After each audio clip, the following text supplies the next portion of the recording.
dealing with your homeless that was pretty much homeless before. Then you got homeless families now because of Michael, that their homes completely destroyed. They have nowhere to go, and they've said they've filed with FEMA, and now United Methodist has brought counselors in and stuff to make sure they do got the proper resources and stuff. And then you got construction workers out here that come to help these people rebuild their city. And even I come with 8 days of hope on rapid response. And it's the best thing ever happened to me. And So, tell us, give me your name and tell us about yourself. well, I'm Chris, and I'm from Mississippi. And I come over here with a volunteer organization called 8 Days of Hope. And they do floods, tornadoes, and hurricanes. And then they'll come back later on, like a few months later, with a rebuild team. But, you know, I rode by one day and seen this place, and I went back to Laguna Beach Christian Retreat there on the beach where we was blessed to be staying. And I rode by here a couple of days before we had to go back. Everybody returned back home from the mission, and went back and prayed. They said, my God said, if you want to do something about it, get a tent and get out there with them. So I'm here with them. And so the other gentleman was talking about you have like a little government, or what's, walk us through the organization here.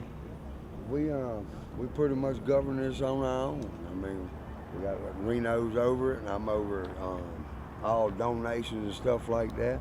He's over Tent City, but then his main job though is housing and where to locate them and security. And then I'm on watch on security. We got a couple more guys that help out too. So, you know, it's great with Panama City Police. That's awesome. And what kind of security issues have you been having here? It ain't nothing that don't happen in a neighborhood before Michael or after Michael. Right. It's the same thing. They just try to draw a picture of it because it's Tent City. Right, of course. They're the same thing. Yeah. Yep. I bet they get more calls at night. And how do y'all deal with like infractions in here? We try to handle them without the police. We don't ask nobody to leave unless it gets out of hand again. Once we relocate them away from each other or something like that. But we've only had like two incidents. That's awesome. One out of a couple down here, and then one out of two men. I took the man, put him in the back. The other one still stays here, and he ain't crossed paths with him there time. Now, can you kind of just walk me through here, like show me how everything's set up? Yes, sir. This is our donation station right here. It's really on the other side. But we got so many in one day are closed. It's been raining. I had to tarp it right here. But then people come by and we need fuel for our generators to keep the kids warm. We got heaters, extension cords, and all that run to the tents. How many children do you think are here right now? About 37, 40. And so I'll keep a good track on how many children. Everyone that comes in, because we're trying to do their Christmas early and stuff like that, just in case they do got to be pushed out on the street. You know? All right. Who's that for? Who's that for? KAW? No, just doing So let's talk about that. I saw on the news they're wanting to close us down by the 10th, or is that the? I say the 9th there. I'm not too sure, man. I don't know. Hopefully, Lord's got a different plan for us. It's pretty much, everybody has been notified it's going to be the 10th. Now the church has stepped in and said they're going to stand their ground and not ask us to leave their premises. But still, you got to meet a city ordinance. Right. You have to. And so, what's the community going to do here? What are your plans? What are your plans? Try to get it out if we can get it. You know what I'm saying? Trying to do it before the 9th or 10th that's going on. You know what I'm saying? Like I said, I heard about the 10th, 9th. And can you give me your name and just kind of tell me your story? What brought you to Tent City here? The storm came down right before the storm from Georgia. You know, working and everything, but we got caught in the storm and been out here since then. And so you just been working and trying, you know what I'm saying, trying to maintain me and my family. So. And do you plan on what do you plan on going back to Georgia, or like what are your plans? If don't nothing come through, then I might have to, because, you know what I'm saying, I can't keep my kids, like, it's Right. 8 of them, so, you know. Oh my God. So it's 10 of us all in all, so, you know what I'm saying. Y'all, there's 10 of y'all out here. Yes.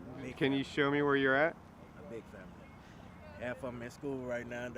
That's fine. Just show me how you're living. Okay. Is it far? No, we're going right here behind the fence, right Okay, here. cool. So, That TP down? yeah, that TP right there. Okay. So.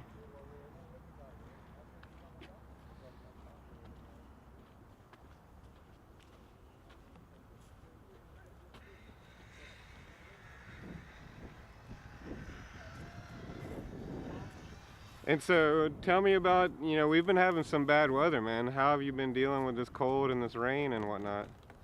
Well, trying to get, you know what I'm saying, maintain, keep warm, you know. I'm glad that we did come this way, you know what I'm saying, get over to this part, because we was somewhere else, and it really messed up for where we was. So this right here, Tent City, a little better, you know what I'm saying. Helpful, you know what I'm saying, everything food-wise, clothes-wise, you know, and then less stress on the kids. They can move around and do a little bit more and stuff.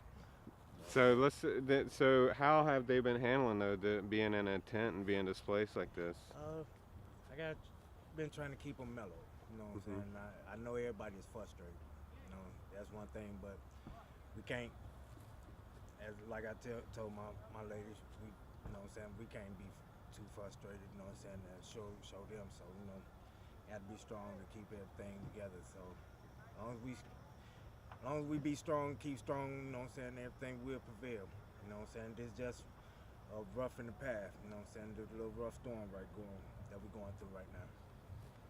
Awesome. You know what I'm saying, there'll be beautiful days later on down the line. Trust and believe, you know. Thank you. Thank you.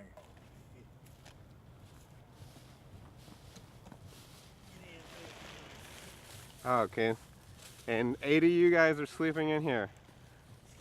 10. So you guys need another tent then, huh? Basically. You need another tent. Yes. No, they need somewhere to stay. They need someplace to stay, yeah. They need somebody to step up and give them somewhere to stay. That's what our government is for. Now, you just had a national disaster come through here. Right. And you got people out here at Tyndall Air Force Base that told me personally they watched with their eyes winds at 255 miles an hour for 2.5 hours. I said, what happened after 2.5 hours? We don't know. It blowed off. It got stronger. So what's the problem? I've heard that Trump too. built a wall around Tent City. Stop them from coming in here and running them out. This ain't Mexicans or Hispanics or anything out here working. Now, see, you touched on something that I'm also interested in with this documentary, is how they're lying about the wind speeds. I've personally have heard 208 miles an hour at. This come from police in Lynn Haven. It was on special detail at Tyndall. Wow. I heard it from someone who had a condo. There's a condo at down at the end of Beck down here, and St. Andrews, and they had a wind meter, and it stopped at 208. So it basically means it blew off or broke at 208 miles an hour.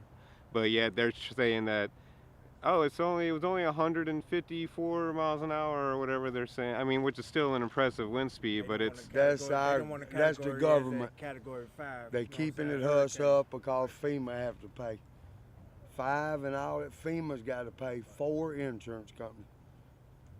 And then they don't want to let them know that this was a hurricane. You know what I'm saying? Category I'm 5 from hurricane. Mississippi. Stood in the middle of the street and watched Katrina. Katrina has nothing on this. Oh yeah. I promise you. Or Andrew that jumped Miami, hit Homestead and Kendall. I was there. Has nothing on this. That's everybody that has came here from other disasters has said that all the floods in Houston and all that doesn't stack up to nothing of this. Katrina was about a wall of water. Tidal surge. And this is was everything. all wind. Yeah.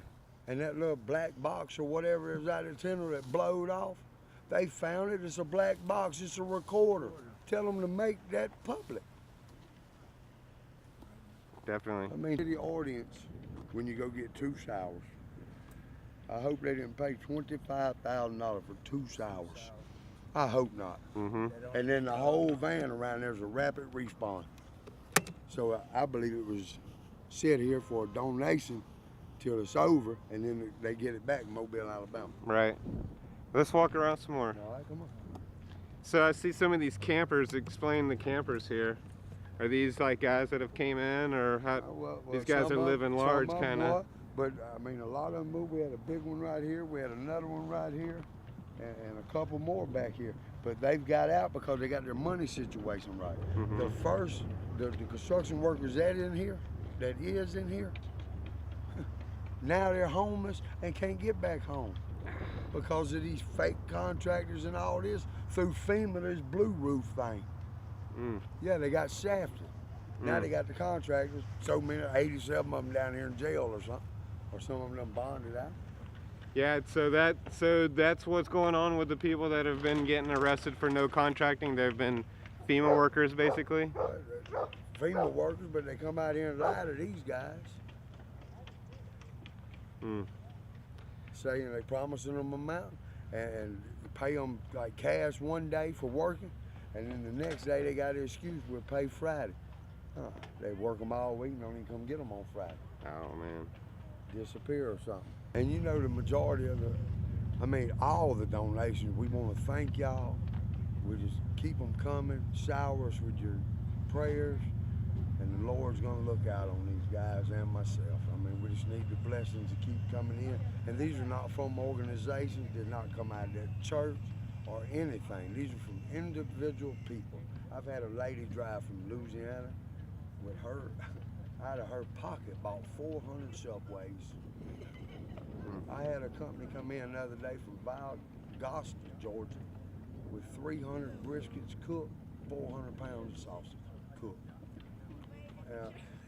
I mean, it's every day. It's just many, many blessings. Everything you see out here, but a vehicle, pretty much bicycle, grills, generator, all that, was provided by individual donations.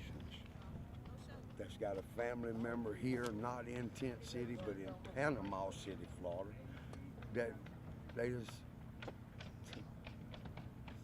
it ain't God. Well, these people got hearts. They got hearts. And you got some that ain't. I mean, I'm being lied to every day in my face about this and that. And somebody needs to come down here and help. Just being serious.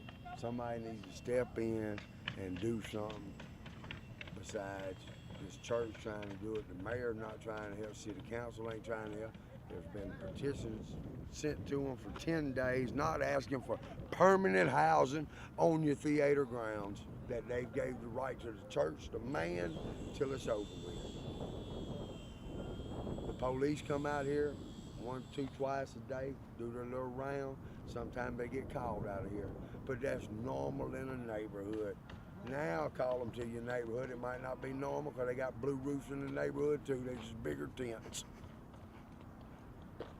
They wake up, y'all. Hi. My name's Joe. I came from New York. Came down for the work, but a lot of disappointing stories, and wasn't happy with the direction a lot of the contractors were going. And could you kind of walk me through some of that? Like, I mean, you're talking to people that don't know anything that's going on here, so. Well, I mean, my issue is, we just rebuild it the way it was. Why do we have to keep rebuilding it the way it was? I mean, storms are getting stronger, and all we're doing is just patching stuff up, and we're not talking about change, and we can do better with architecture so that we don't have to keep rebuilding it. Oops. Sorry, Rico. I love him. He's smelling my box. This is Rico here. Rico, I rescued him from the Crow Indian Reservation. I rescued his mom and his older sister, and then the mom was pregnant. And next thing I know, I had 10 dogs in one room. And for me, I'm just traveling the country, trying to bring about change, talk about what we can do with architecture and engineering. Now, is that your background, is architecture? Yeah, I'm asking a question. What if we could move away from fossil fuels, you know, and start building structures that don't have to be rebuilt after every storm? Problem is, our government, our military, and every federal agency needs us to consume fossil fuels. How do we change? The United Nations has stated that we have 10 years to change our ways. So how can we, the people, change our ways if every government and federal agency needs us to go along? And what are your plans? How long are you going to be out here, you think? I'm probably heading west or heading north. Making up my mind the next day or so. And you say you're like you just got a couple of days left, probably. Couple days left. I work down at the Air Force Base to see the amount of money they put into covering this stuff up and patching stuff up, and the lack of talent. And then there was nothing for the workers. How's the state supposed to expect people to come in and work if there's no place for the people to stay, the workers? First camp, there was shotguns and military police and drinking, and it was really hard for the people to come down to do the work because there was no place for them to stay. And but that's another thing that I don't understand. Since the beginning of time, when that first one hit the United States of America, like 1918, 1924 or something like that, in Galveston, Texas, called No Name. You've had construction workers. That's who builds your city. Mm-hmm. That's who builds you back. That's the recovery. They come and do that because it's good money. They build tent cities. Why all of a sudden in 2018 this mayor down here is better than any other state, country, city, or whatever that a disaster is cleaned up, that they come in? There's tent cities been everywhere. Homestead, Kendall, Katrina, Gulfport, and he's talking about the FEMA park out here, putting them on the outskirts of town and putting them all together in one park. Buddy, you want some confusion? You build them, get them out there. Talking about the police, you ain't gonna have enough. That's right. That's right. Huh? That's right. I'm just being serious. Ninth Ward and all them moved over to the coast, over to Jackson, all that. Get on that Facebook. Per capita, that's our capital in Jackson, Mississippi. It is the smallest county in Mississippi and probably one of the smallest in the country. Per capita, #1 murder capital. Mm. There's no opportunities in towns. That's because they took all these FEMA, relocated these people from New Orleans to another place and stuff like that. Panama City Mayor ain't allowing none of that. Said there won't be a FEMA trailer in one of his residential yards. Because he doesn't want anybody to see the disaster. He wants to cover it all up quickly and show everybody what's going on. I don't understand.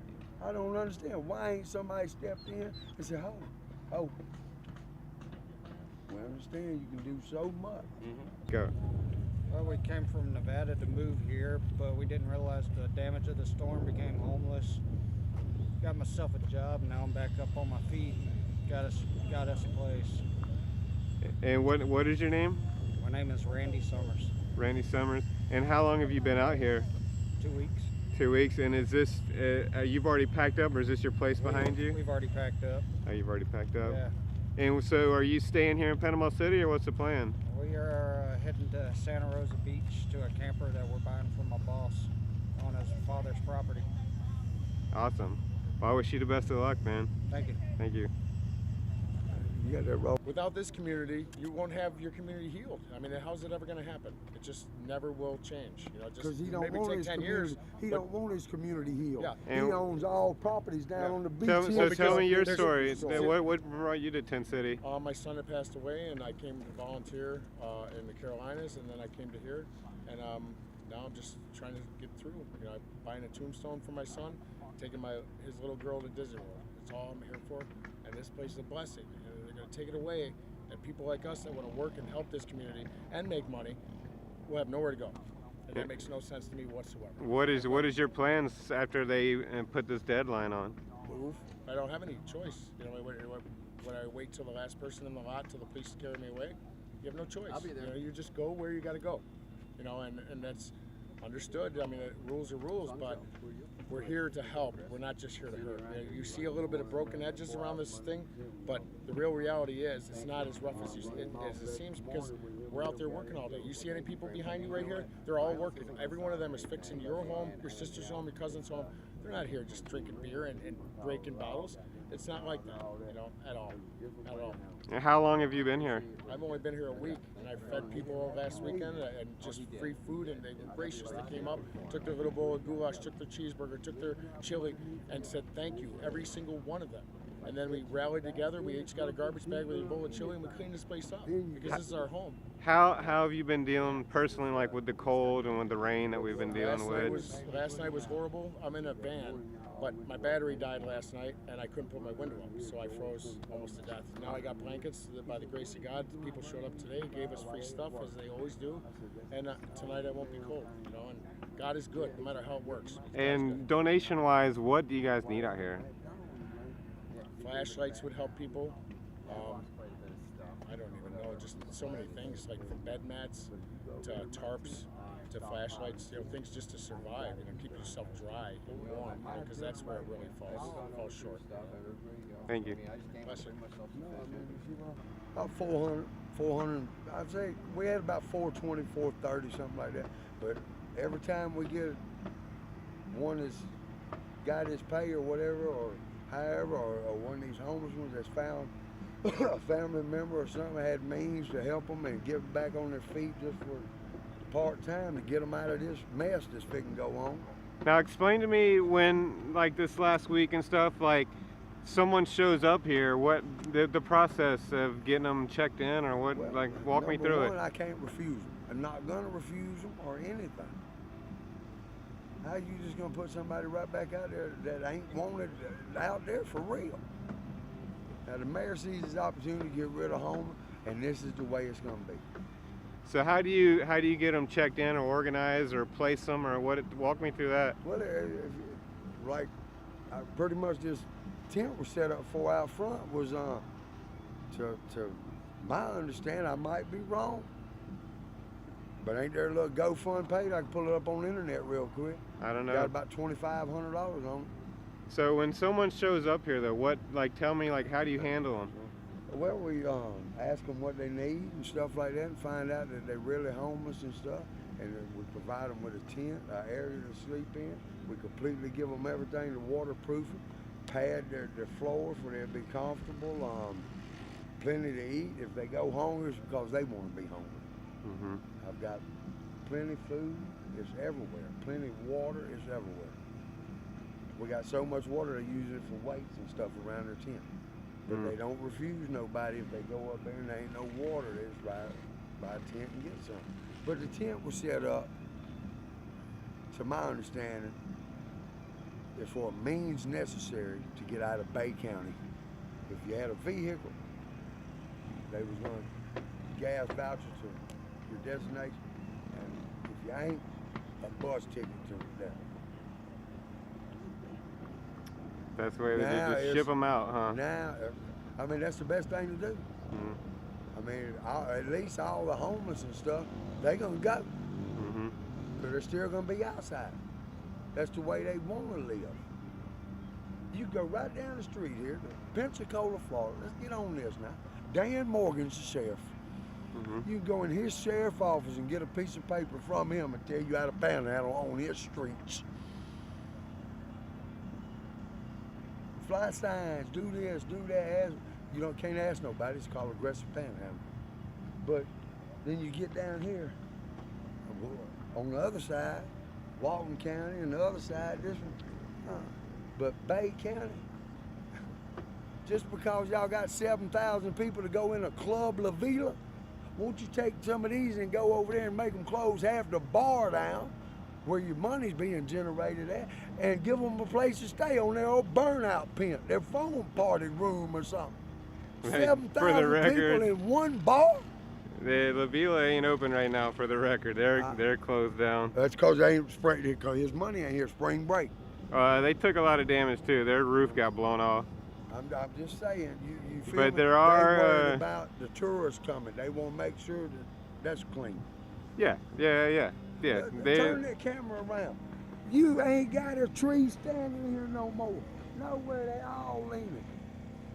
If they leaning because a tornado, wind, or hurricane brought them down. If they leaning in Mississippi because they were saturated by Katrina, not because she blowed them down.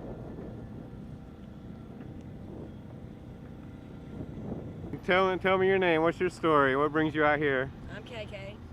I was born and raised here. I left about 7 years ago and came back 2 months before the hurricane came to see my family and my kids. And it hit. We walked from Tallahassee here. And we just got stuck in the middle of it. And, you know, I want to wait till I know my parents got their land and their house back because it was destroyed. And so I'm sitting here until the deadline, and hopefully something else will come up that somebody's going to help, or because there's a lot of people here that have no idea where they're going. And that's our big worry right now. Can only That's our imagine. worry. That ain't their worry. I said our big worry. That ain't their worry. No, it's not theirs, it's ours. Your story. What brings you out here? My name is William, and came down here to work with Verizon and electrical company, and had to relocate my fiance, my wife, in Mississippi, and I'm down here working and trying to make some money, and I just see how bad this has really got. It's the worst that I've ever seen through 17 hurricanes. This was the worst one yet. How long have you been here in Tent City? I've been here 10 weeks, and I'm down here working with Verizon. And they just took a vacation. We're out here 3 o'clock in the morning getting the wire off the street so people could drive up and down the road. Mm-hmm. And so they took a vacation, and I'm here working different jobs and trying to make money and helping out with donations at the church here for letting us people stay here. And it's the worst I've ever seen, man. It's like a real cluster. You know, the City Hall trying to do something for these people, but I don't know where they're going to go. But like I say, Where are you gonna go? well, we have a home. Went and rented an apartment and private property, and the people are just wonderful letting us stay there. And I'm down here, and she's having to be in there at work, and I'm just doing whatever I can down here, man. It's just I don't see this lasting too much longer. You know, because there's no FEMA trailer set up here. There's no money being talked about. All they're talking about is 10 days these people have to go. And where they gonna go, we don't know. And it's sad, but I know I got a home to go to. But I'm working down here, and I'm gonna stay down here. And there's 3 to 4 more years worth of work for me down here, man. They're making good money. A lot of people don't want to work, and they think they're just gonna lay up here, and it's not gonna happen. I just see a lot of things that, from being from here, you know, I'm a lifetime resident here, and I've been gone for a while and came back home, and this one here was the worst of the thing I've ever seen in my life. Got a lot of people here, I got a lot of family members here that lost their home, their businesses, and they just have to rebuild. They do it every year, but this is gonna take a while. And I watch YouTube, and I'm a loyal breed of YouTube. I'm a fanatic with YouTube, and I love it. It teaches me stuff. It teaches you what happens in the world with people that's been devastated by this here. And, you know, we just hope for the best, man. Just hope for the best. Can you go ahead? I'll do this, okay? Now you can add, because I'm going to mess up a bunch, but I want the right word in this. You got Yes, that? sir. All right, my name is Jim Reno. All right? This particular situation was not a slot that I was asking to vote for me, or I hunted out. It just came along as I was in my path across the states to another job in more southern Florida. But I broke down on this scoot, and I waited for 12 days, so I got under bridges with men and women that was under there living like frogs. Took all I had just to get the thing back on. I still sure had to work in the shop a couple hours, but I got done. And then I'm coming by this road right here in front called 23rd, and I saw tents, and I was tired, I was hungry, and I was about 12 and a half days behind my schedule. So I'm gonna pull in. I spent 12 hours here, and a preacher man pulled up exactly behind one of these trees here, mounted a PA system in his truck on the backside, climbed up in there, And there's about 150 men, women, child had gathered out in front of me. I'm looking at them thinking, I'm glad I'm not here. Then he speaks over the top of me and says, the administration, a name, and he asks him to politely leave. Take what you got, we're not questioning. And then people work with you and just evacuate, go. Well, I thought, wow, that's pretty raw. And then he says, and Reno is now in charge and has the final say so. And his assistant, he named her. And so this is the fun part. The fun is this. Me, I'm standing by the guy's tailgate, and I'm thinking, Reno is a rare name. I'm gonna finally meet somebody by my name. And I'm looking over the crowd. Who the heck is his name? Reno. For about a good 6-7 seconds where I was trying to figure that out. And then he hit me. He's a smart preacher, man. He hit me with, well, I have a back to him with the unanimous vote thing, and as I looked, about everybody had their hand up. Now, most of them was the children, the women that I was staring at. It's not the working man or the survivalist. I knew who they are. I could sense them right out. But I couldn't say no to them. They were raw and real, and they were out here, and their tents were wrong, and their cover was wrong, and weather was coming in, and the food wasn't coming out right. Everything just did wrong, and the security wasn't even close. You know what I'm saying? I'm saying you got 4 points that you need to cover because some people just don't make no sense. And with that being said, I guess that's what they decided to do. Well, my heart said, go ahead. No, my Lord discovers. He places those decisions. And as he did that, I said, I can stay 2 or 3 days, snap it in, get on down the road. I got that much time. I'm still here. You see, because these people, as they come and they go and they shut them down from around this radius, I find that I cannot turn a soul down. I mean, I've been told that. And how long have you been here, So personally? I'm in my third week here, raw like that. I've always had that. I've got the smallest tent with I got a cot, some blankets and a pillow, and lots of blankets because I don't use none of the heat. I give them away. And I think that's the way my men are to live, just the same way. When I say my men, it's the volunteers that work for God and the strength of the Spirit here, the Holy Spirit running through.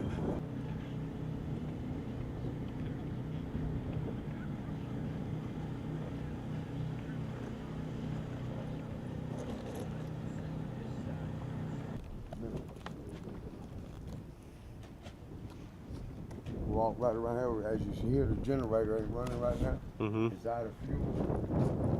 Some got fuel on back of his truck around there, just waiting on him to come around and fill it up. But we got 2 showers. This is it. There's a shower and your sink and stuff.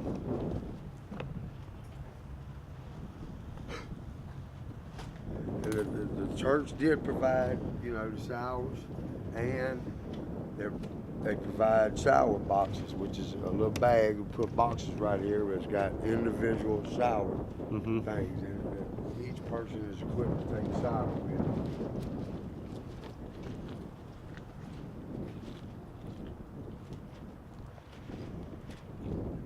Hey guys, how y'all?